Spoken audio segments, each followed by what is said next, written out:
Hello and welcome back.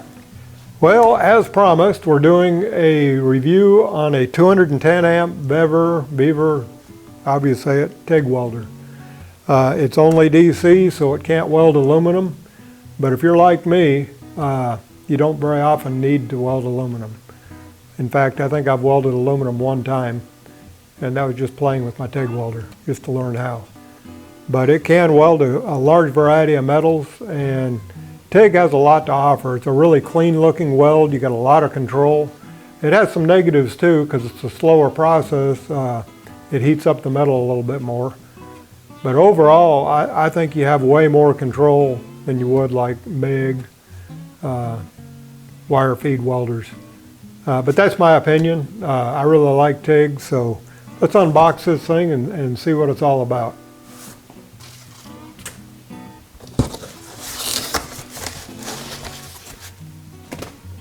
I already partially unboxed it. I was looking for the instructions, kind of get a heads up on what we got here, but didn't find any. They may be in there somewhere. I hope they are. This looks like a ground clamp. I'm not going to go into a lot of detail on the unboxing. Yeah, that's a ground clamp. Looks like a decent quality. Your gas leads. Here's what the instructions might be. Made a nice zipper case. It's got the leads in there. Pretty well crammed in there. I don't know if you get them back in there after you take them out and unroll them. There's the TIG torch. Haven't really looked at it very close yet. Interesting. Variety of supplies. Small little tungsten.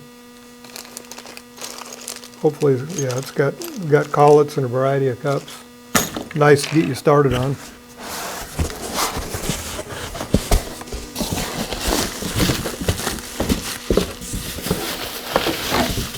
Right here, and this is something I didn't mention before, 110 to 220 adapter. It's 110 and 220.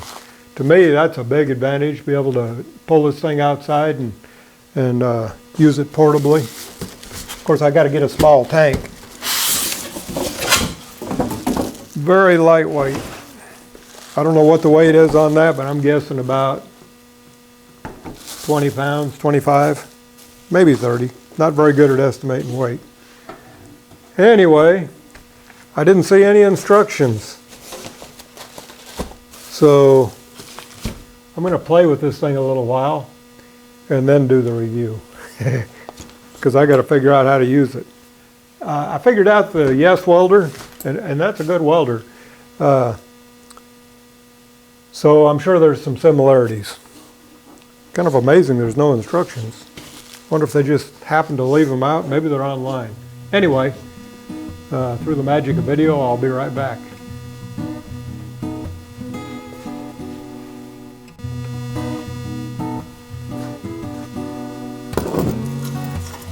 Yeah, here's the first obstacle I ran into. The Yes welder had a different air hookup. This one's got a hose, and this one had a hose with an end on it. But I dug through I had to buy the regulator, and I dug through my TIG supplies and found the fittings I needed, so not much of an obstacle. Although the hose doesn't fit this barb, I'm hoping it'll tighten down tight enough. Definitely tight enough to hold. I just hope it doesn't leak gas.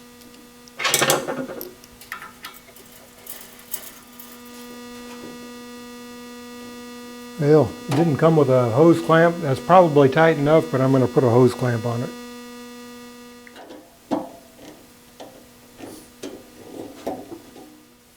it. Here's a bit of a negative. The hose is a lot longer than the power cord. Not a major deal, but it'd be nice if the power cord was longer.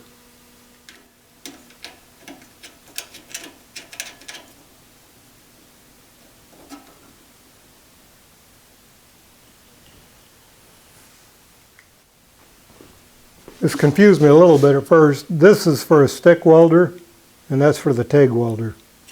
And this is electrical, and here's my ground. In the bag with the ground cable, I found hose clamps. So it does come with hose clamps. That's the ground lead. Okay, just to give you an idea how long that torch lead is, I did not measure it, but that's a very long lead, which is pretty nice. I put a clamp on the welder there, so I wouldn't pull it off the table. The welder itself is very light. Okay, this comes with a very small tungsten. That's for lightweight welding. I've got a 3/32 electrode here. I don't know what this is, maybe 1/16. That's what I'm going to put it. I'm going to put the heavier electrode in there. We got to call it the right size.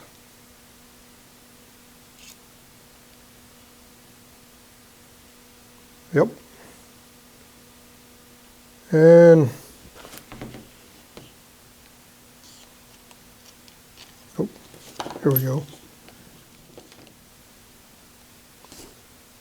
Tungsten with the collet on there goes here. This part screws onto the back.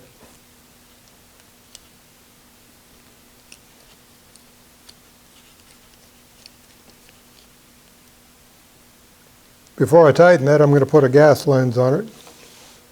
I usually put a 4 or a 5. I'm going to put a 6, 5 or a 6 on, usually what I...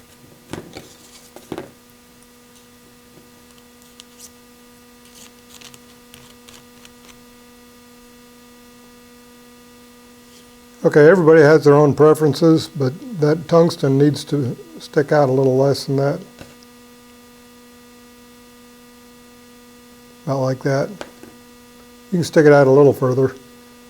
Sometimes when you tighten that, it continues to push it out. So we're ready to go there.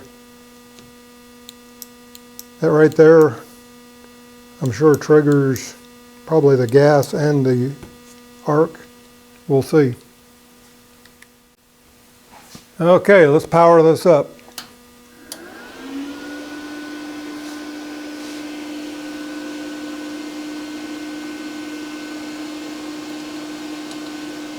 There's TIG, amperage, pre-flow, post-flow, pre-flow. I assume that's in 0.5 seconds. 0.7 is probably enough. I don't really know. Let's do 1 second. What that pre-flow does is gas comes out and shields the weld before the arc starts. You need some pre-flow there. Of course, if you have too much, you're wasting gas. Welding current should go up to 210.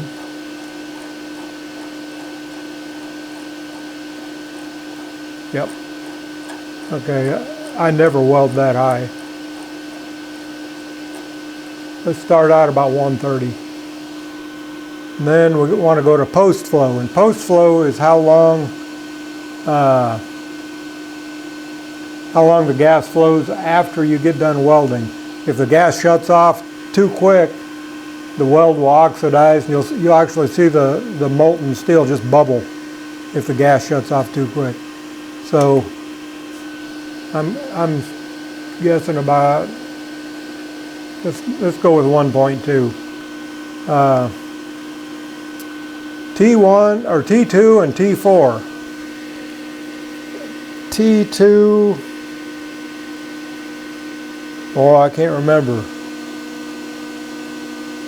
I'm gonna have to look that up. T2 and T4, what that does is it makes it so you have to hold the button to maintain an arc while you're welding. And the other one makes it so you click the button once and it stays on, click it again and it shuts off. I'm thinking T2 stays on while you hold the torch button. But we'll see. Something I'm curious about is clean. I know you got to buy another attachment with it. I'm not really sure what that does. Let's give it a try. Okay, I got a little bit of a gas leak. Don't really like that because I'm wasting gas, but we're going to give this thing a try, see what it does.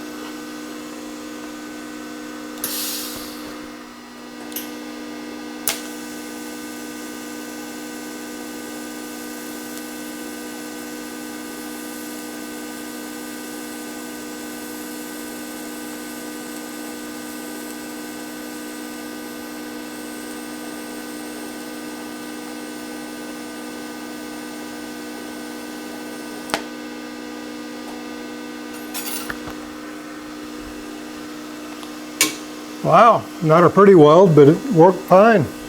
Worked perfect. I got to figure out how to stop that gas leak. Excellent.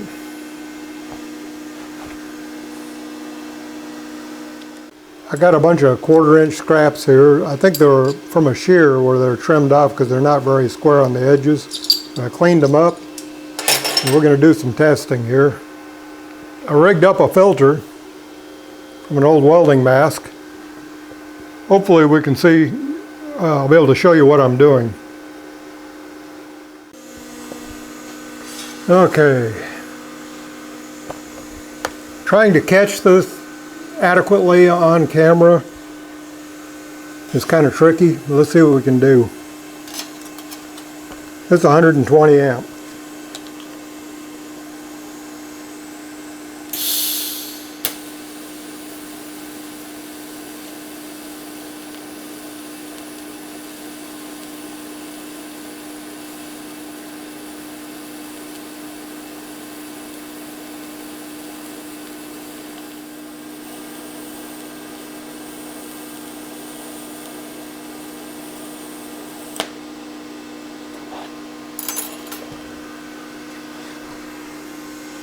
Very nice weld.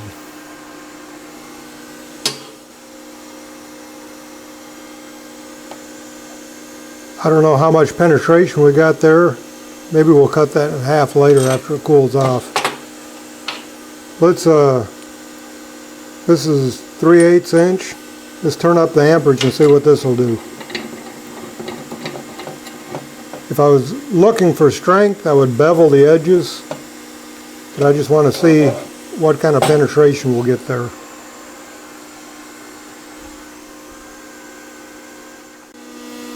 Okay, I got the welder set at 160 amps. I don't very often weld that high. Most of what I weld is probably 1/4 inch. Let's see what it'll do.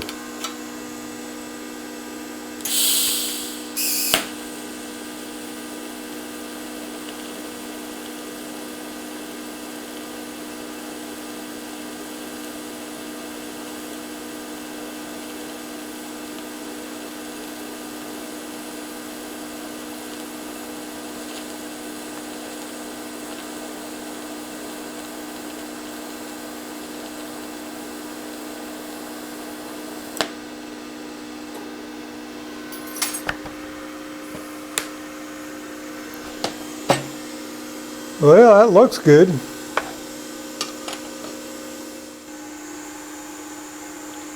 Okay, I got a piece of sheet metal here. Kind of halfway cleaned it up. I don't usually weld this kind of steel, so I'm not really familiar with what kind of amperage I should be running. But I got it set at 50. If it ends up being too high, I'll turn it down. Very well could be.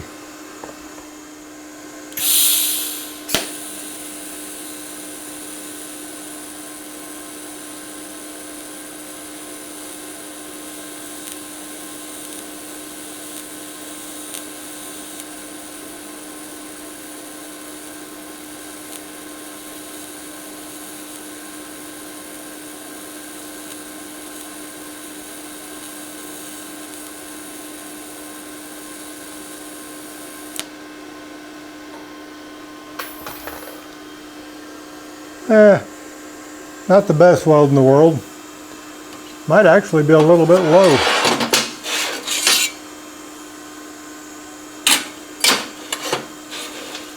Try turning it up a little bit, and there's 66 amps. We'll try that.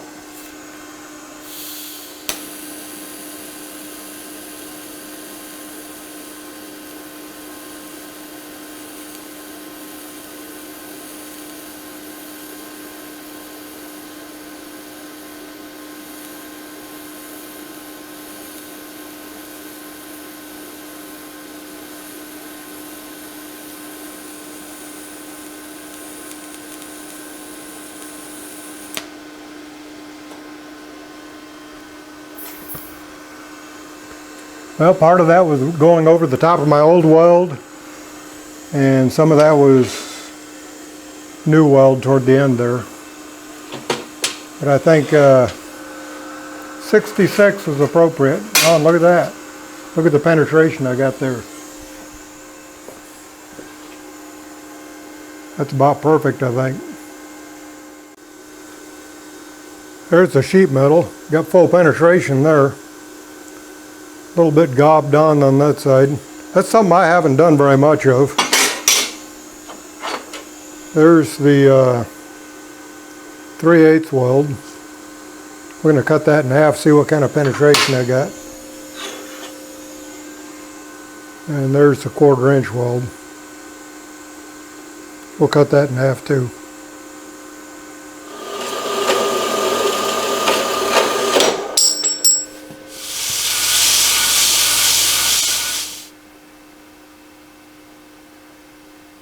Okay, this is more a test of my welding ability. I'm not really the welder, but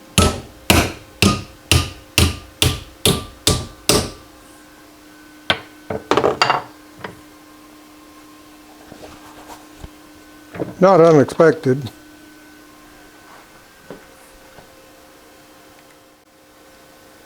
Looks like it went about not quite halfway through.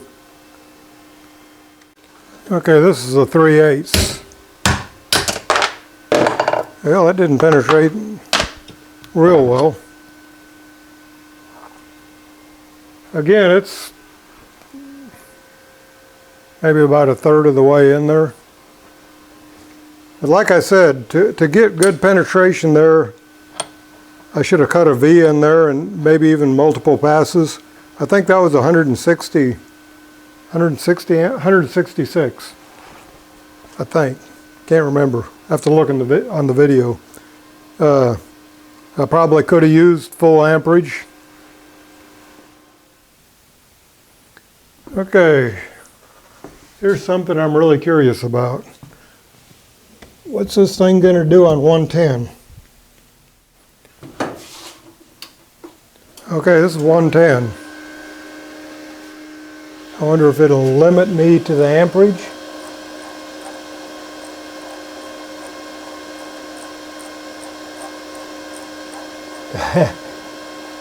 Well, no, it doesn't. Tell you what, we're going to try something about 130 amp and see what happens. We may trip a breaker. Be interesting to see what this does.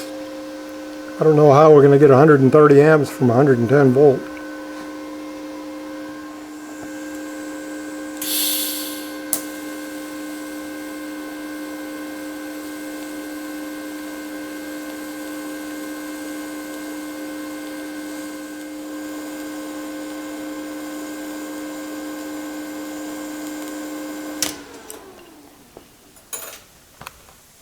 Well, it was doing good,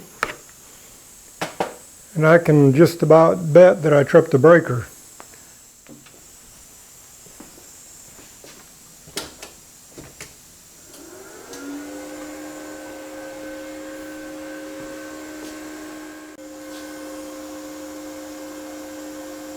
That's not bad for 110.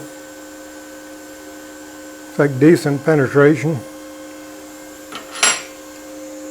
Something interesting, when the welder shut off and when I turned it back on, or when I turned the breaker back on, the welder was on. It started up at 66 amps. I got it set at 80 amps right now. We're going to try this one more time, see how it does with 80 amps. 80 amps is probably unrealistic for 1/4 inch, but if you're welding both sides, it would probably be totally adequate. This may kick the breaker off again, I don't know.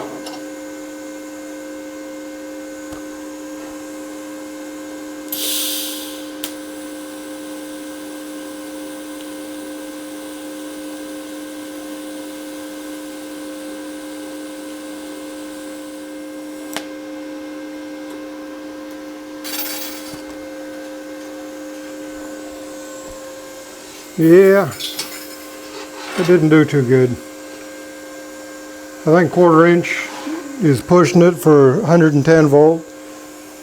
I probably could have done better and would do better with practice. Kind of got off the line there where I was welding. But something interesting about TIG, if you're running low amperage, you can slow down. I was probably speeding up things too much there. I'm used to welding at higher amperage. But you can slow down and get good penetration. I guess that's what I really like about TIG. You can kind of set your own speed. Wire welding, you've got to move at an appropriate speed or you're going to have a mess. Well, I'm fairly impressed.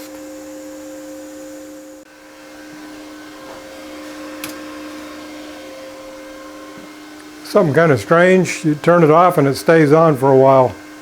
It's going through a cooling process, I think. There it goes.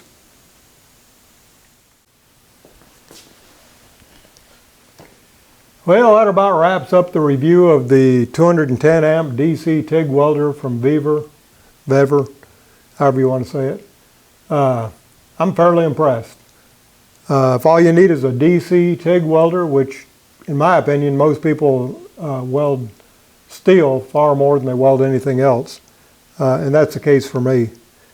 The only negatives about this welder are the gas line didn't fit right. I got some gas leaks I got to address, and the power cord's a little bit short. But other than that, it's exactly what is advertised, and it's a nice little welder.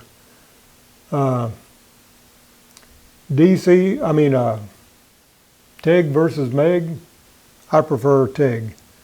MIG has some huge advantages. It's very fast. If you're in a production situation, it's the way to go. TIG is very versatile, makes a beautiful weld, very clean, no sparks. I think what I like about TIG the most is the wire feed is not dictating how fast you have to move. With TIG welding, you just slow down, and you can even go backwards and kind of fix up where you messed up. Very forgiving in my opinion. If you've ever gas welded, TIG welding is exactly like gas welding, at least on steel. Except you got a super hot torch. Anyway, thanks for joining me. Be sure and subscribe and ring that bell. Okay, well, editing the video, I realized that the demonstration for welding 1/2 inch steel and getting good penetration was probably not realistic. Most of the time when you're welding metal that thick, you'll cut a V in there so you can get good penetration. And that's what we're going to do now. We're going to grind a V on this and try welding 1/2 inch steel with the V.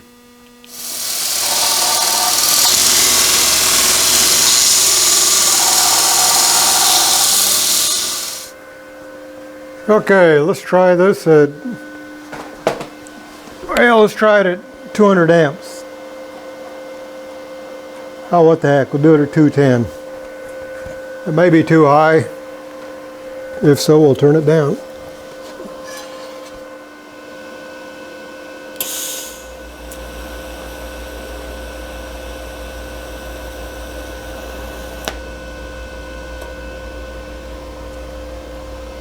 Ah, looks good. Now what I'm going to do is go through 2 or 3 more passes and fill that in. And that'll be a super strong weld.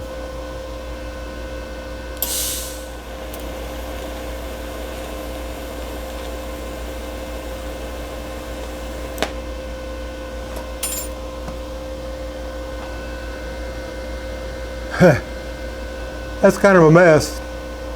I probably made my V too big. That's okay. Okay.